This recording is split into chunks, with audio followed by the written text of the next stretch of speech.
6.4 is the last section in this first part of the chapter. So we're splitting chapter 6 up into the first half a quiz and then the second half quiz. So it is all focused on rational, which means fractional exponents. So we're going to start with just some basic review of simplifying, and then we're going to move into the topic. So first of all, if you have two square roots that are being multiplied like this first one, you are allowed to multiply what's underneath the radical first. So we're going to multiply the 15 and the 10. So we get the square root of 150. And then we're going to break down the 150. You want to go back to your perfect squares list, which we've referenced a lot now. The biggest perfect square that goes into 150 is 25. So it's 25 times 6. Take the square root of the perfect one. The square root of 25 is 5. And then the square root of 6 stays. So that's how we work with like radicals that are being multiplied. If we have things in radical form and they are both, in this case, cube roots, we can actually do the same thing. So they're both cube roots. So we can multiply x by x to the 5th. That's going to give me x to the 6th. You're going to add exponents. Keep it to the third root. And then what we learned earlier in the chapter is to simplify this, you're going to take the power, which is 6, divided by the root, which is 3. So x to the 6 divided by 3 is x squared. So that's reviewing the idea, again, of power divided by root. And then the last two are reviewing exponent rules, which are going to show up again today. So the first one is when you multiply bases, you add exponents. So you should get x to the 10th when you add your exponents. And the second one, when you divide bases that are the same, you're going to subtract exponents. So 6 minus 2 is 4. So you get x to the 4th. So those are just reviewing some older skills from earlier in this chapter. So first we're going to talk about something that we've already kind of touched on, so hopefully this is a review for you of how we rewrite radicals as exponents. So on the left here, this is called exponential form. This one is called rational exponent form or fractional exponent form. And the idea, again, is we take the power divided by the root. So if it's an nth root, it's the 1 over n power. So just to kind of make a little list here, square root would be the 1/2 power. So just kind of make a list of the powers here. Cube root would be the 1/3 power. Fourth root would be the 1/4 power.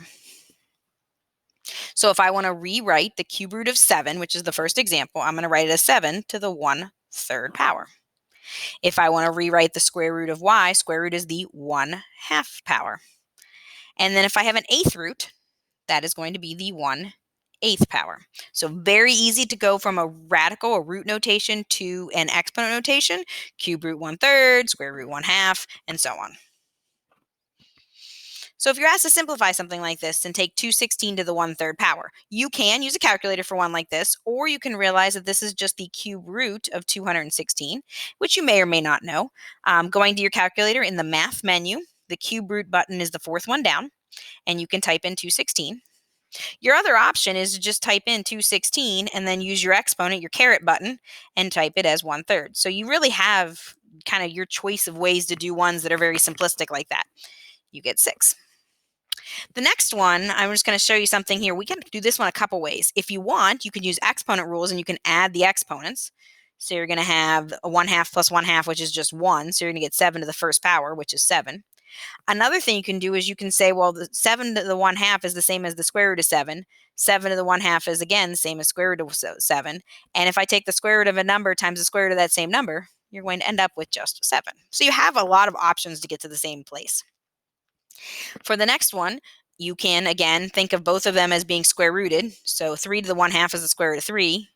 12 to the 1/2 is the square root of 12. And then we are allowed to multiply these together since they're both under square roots. And we get the square root of 36, which is 6. So we now have more options to do ones, especially numeric ones. We can work with either fractional exponent form or radical form, kind of interchangeably. To go from form to form, and this was also done before as well, so this should be a review. If you want to rewrite something from radical form to exponent form, your numerator is always your power, and the denominator of your exponent is always your root. So again, power over root, which has been the same thought process all chapter.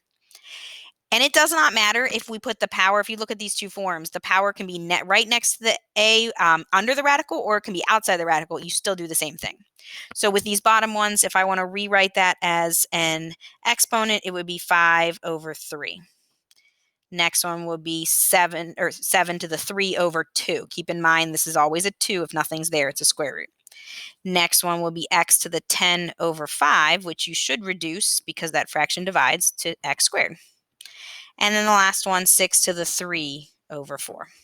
You could also go in reverse. So for example, let's say it was 3 to the 5 over 2 power. You could write that as the square root of 3 to the 5th power. And you could put the 5 inside the square root, or you can put it around the entire square root with parentheses. It's totally up to you. But again, numerator is the power, denominator is the root. So that's just an overall simplifying and rewriting. You should be able to go through the first few questions of Delta Math pretty quickly with this knowledge.